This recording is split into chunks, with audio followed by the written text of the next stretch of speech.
I just finished a client call with a young man who is of Indian origin working abroad, and he has been falsely charged with sexual misconduct and including rape. And this is pretty scary because he's innocent. Now, obviously, you'll ask me, how do you know he's innocent, and what is the evidence that he's innocent? Well, given that he's my client and I'm trying to give him advice and guidance, I would obviously believe that he is telling me the truth and he is innocent because he doesn't need to lie to me. I told him, if you did something wrong, tell me. Then I can guide you as to what is to be done. And legally, obviously, you'll have to go and take advice. But since I cannot share his story, what I can do is I will share with you my story where I was the victim. And it would have cost me my career. I would be jailed. I would lose my reputation. My whole life would be finished. And the reason why I'm sharing this with you is just to let you know that in today's landscape, you just do not know when or where the person that you trusted or the person that you're involved with or the relationship or the love, so-called love affair that you're having, takes an ugly turn. So I've written down the notes, which I'm looking at here, so that I remember, because this incident took place some time ago. This was in Dubai. All right. And I'll be very truthful, very explicit with you guys, just that I'll not give you specifics with regards to the identity. Now, as you know, when I was in Dubai, I was still a playboy. I was sleeping around with different women, but it was with mutual consent. I never forced anyone. I never, took advantage of anyone. They knew that I was a playboy, no marriage, no strings attached relationship. Now, even though I was married, that was my third marriage. I'd married my best friend, but it was only after marriage did I find out that I'm not actually in love with her. She's my best friend. And unfortunately, the only reason I chose to get married is because Sarja, there was this, I made a video on this. You can just type Loy Machedo divorce, and there you'll find out the first divorce, second divorce, third divorce. And this was the third marriage. Because CID, that is from the Criminal Investigation Department, they were conducting, they had the right to inspect and check. And if those days in UAE, you are not married with a woman, they followed Islamic law, you cannot stay with a woman. So when I got caught, the only way for me to escape imprisonment was to get married or to show them marriage papers. So we got it done through the loopholes. That is just to save our status. Others, both of us, our lives would have been destroyed. You get sometimes jailed for life or deported. Okay, so more on that, you can type Loy Machedo divorce. You'll see why I got married. Okay, and how did it end up in a divorce? So coming back. So now I was married to my best friend, and obviously, our we are living together. I'm running a successful business. That was my coaching business. And I was like, okay, I'm sleeping around with other girls because physically I didn't have any connection with her. She was just my friend, a close friend who I really cared for. But I didn't want to break up the relationship and make things inconvenient. You could just say that I was taking advantage of her and the relationship. And yes, I was being an asshole. You can abuse me for all you like. I will accept it because that is the truth. So even though there were people who are close to me, both in terms of friends and in terms of the coaching business, I was coaching and having people come to my apartment in the hall room once a week, or sometimes twice a week, but once a week was definitely there. People would ask me, why don't you just break it off, let her go, then you can have your life. But I was like, the complications and the duration and the legal aspect and the money, I just didn't want to rock the boat, so to speak. It was being, quiet, and I could do my naughty, not so nice things without anyone knowing. I was like, okay, let me go ahead and do it. And so they understood, although I was not right. I'm being honest with you. Okay, so the girls who I was dating or the girls who I would meet knew I was married and knew that, no strings attached, have fun. So the girls who were coming out with me or having a sexual relationship with me, they didn't mind it. And you could say they were like, fine, we'll just have friends with benefits kind of relationship. But because I was conducting coaching classes, there were many people who used to come there who had relationship issues or who had personal problems or in terms of their career. So they would look up to me, and I was kind of their role model of, wow, I admire this guy. So when females used to come there, and especially who were single or who had divorced or broken marriages or problems in their marriages, they would get attracted to me as, this is an amazing guy. This happens with all coaches. This happens with all celebrities, with all people you look up to as stars. They have this, wow, he's up there. They kind of get attracted to that aura, maybe not the real person. And because I was tattooed and I had, I was a bodybuilder, big muscles and all that. So females used to fall for me pretty easy. And especially when they know that I was very caring, I was very honest and genuine with them. So like this, I used to have plenty of girls.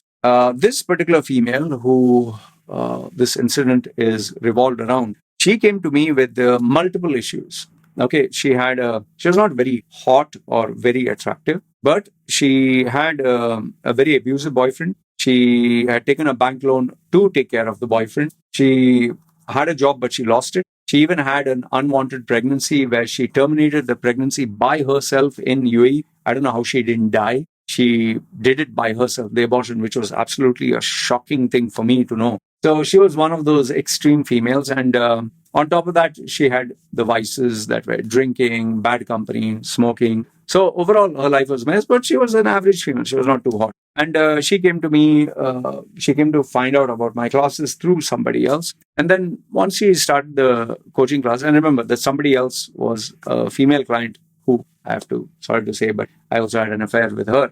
Okay. So I know, too many girls, too many affairs. But, she was doing her thing, I was doing my thing. All right. So she came to me and I was like, okay, there are a lot of things that you need to work on. And I told her my charges, but she didn't have the money. But I decided, okay, fine, let me see how I can help her in the limited ways without the extra classes, extra coaching. I did help her in terms of a resume. I did help her in terms of interview coaching. I did help her in terms of getting a job. It was all me.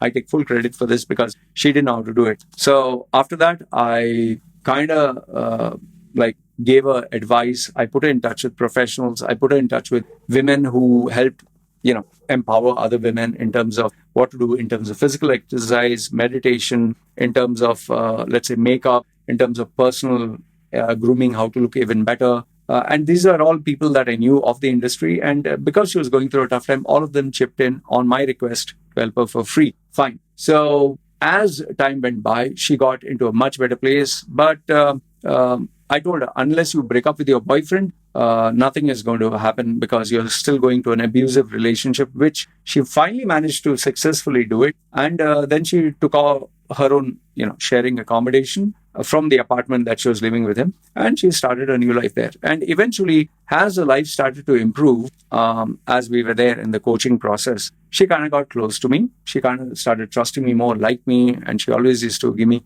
I wish I had a guy like you and all that. And well, I don't want to get too much into what happened, but eventually we ended up having an affair.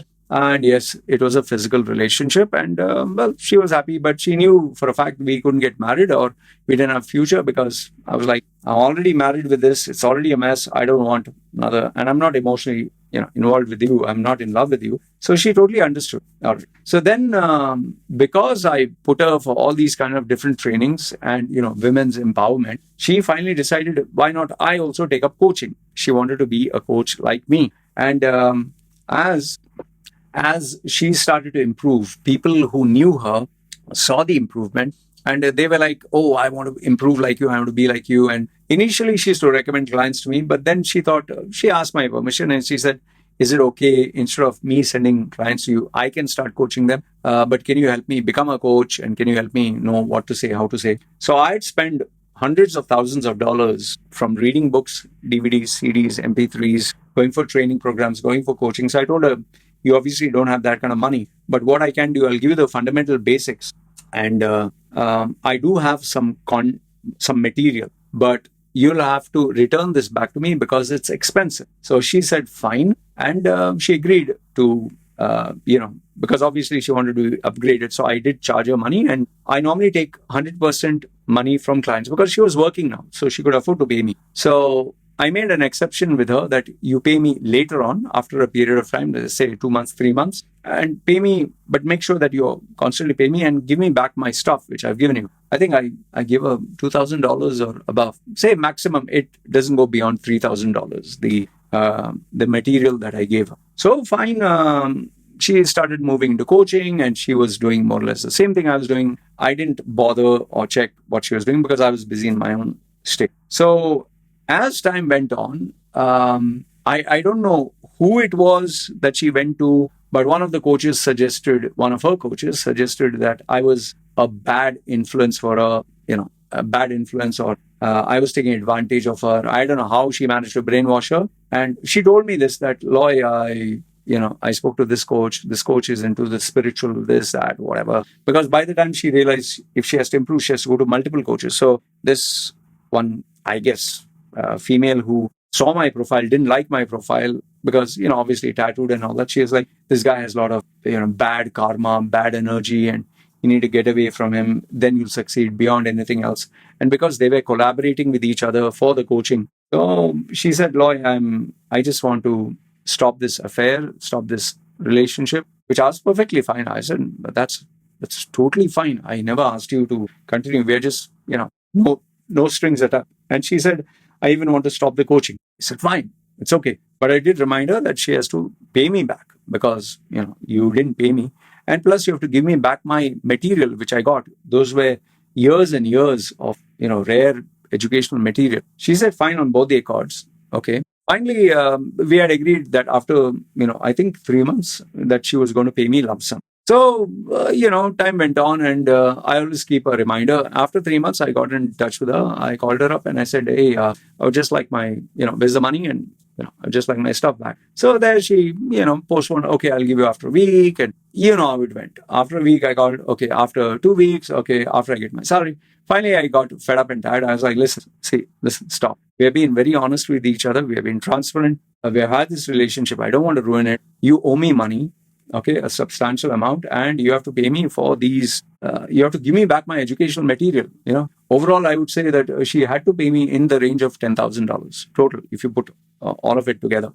Okay, and she kept saying, "Yeah, I'll pay this, that," and finally, at on the date that we agreed, I had made it very clear to her. I actually had gone to a place and told her, this. Okay, I need it. Enough. We have taken it too long. I've been very flexible with you because, there's a line to be drawn. Finally, she said, fine. And on the day that we agreed, I called her up. Obviously, she had blocked my phone. And then when I checked online, we were friends on Facebook. She had blocked me everywhere. And then I was like, if you block one phone, you can contact the person through another phone. I managed to get her through the other phone. And I said, listen, I want my money back. You're blocking my number. And she just slammed the phone down. Okay. Now, I was pissed. I was like, should I go to a house? How should I go about? I was really thinking of this. When, lo and behold, you remember that common friend who introduced her to me, that female who I had an affair?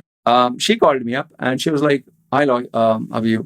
I said, fine. I said, what's happening? She said, Loy, I want to ask you a serious question and I want you to tell me the truth. I said, go ahead. I said, I've always been honest with you. She said, did you sexually, take advantage or molest or, rape this girl? So the minute she said that to me, I was like, what? What are you talking? What rape? She says, Loy, listen, I know you're a playboy. You and I had an affair. I know that you sleep around with other girls. Did you do? I said, boss, listen, she's not even the hottest female. She's not even attractive. She's very average.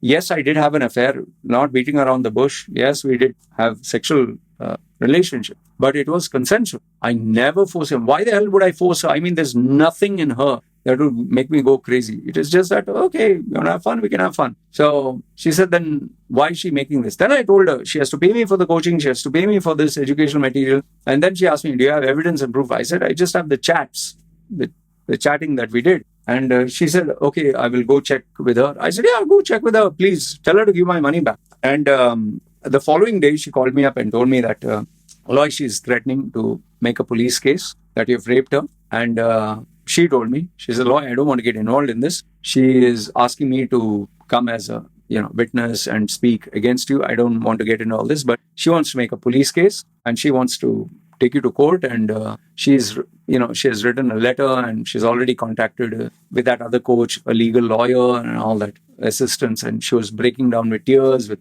girls can do that. I'll tell you, I was pissed. I was like, what the fuck? And I was like, should I take it legally? I said, just give me a few minutes. Let me think about this and I'll get back to you.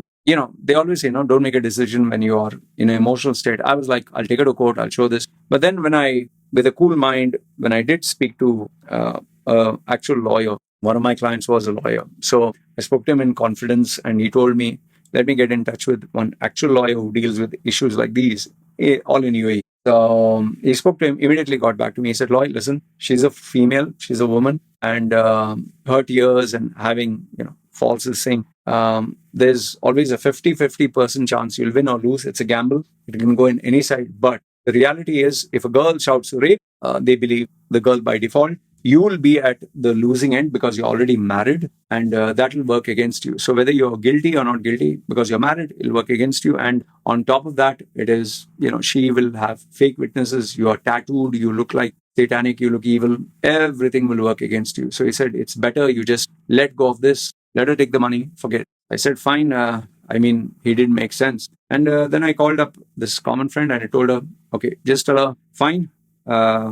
If she doesn't want to pay, doesn't want this thing, then you go your way, I go my way. We just, forget the whole issue. And I just told her, just please tell her never to be in touch with me. I'll never be in touch with her. We close this chapter. So after she informed her, she said, fine. She said, but she has given a warning that if you try anything funny or come below her house or she sees you anywhere close, she is definitely going to report to the police, which I said, I'm not crazy. I don't want to do that. So yeah, so she managed to blackmail me, and the only unfortunate thing where I'll kick myself is, yes, I lost $10,000, but then again, that's stupidity on my part, because I thought not with this, I thought with the downhead. That's why they call it dickhead. The only poetic justice you can say is where she worked. By the way, I never, ever called her workplace. I never made any problems there. At her workplace, it seems that she was acting funny with the manager and colleagues. I think she tried to pull the same nonsense. I think having an affair with the manager and then blackmailing him. But little did she know that he was well connected, and he made sure that legally she got into trouble, and she lost her job without a court case. Anyway, so that's poetic justice. Where is she now? I don't know. What is she doing? I don't know. I'm not bothered. I don't care. But why I'm sharing this with you is he a consenting adult who agreed to everything? How she twisted and turned the story, and how, end of the day, we live in a world where if a female cries or she gives, crocodile tears, the man is proven guilty. It's like you have to prove yourself innocent. By default, you're guilty. So that's what it is. Anyway, I hope you got something of value. Well, don't do what I did. That is, have affairs and cheat on your spouse, which right now I'm clean. I'm telling you honestly, I'm clean. Okay. No more need, desire, risk for all this. But this incident stayed in my mind for very, very long. To this date, you could say. And that is why I'm not interested in any female, because not just the STD, not just, things can go bad. Is it worth risking my reputation, my integrity, my life, my earnings for someone just for a few minutes of pleasure, which can cost me more than I can? Anyway, be careful, guys. If you're single and if you're mingling, just remember, anytime a female wants to destroy your life, she bloody well can. Okay? Let me know your thoughts in the comments below. Feel free to bash me up and make fun of me as much as you like, because yes, this is the truth. I am not going to sugarcoat it. I was in my younger days, had my fun, and I paid the price. I just hope you don't do the same mistake. You guys take care. This is me, Sai.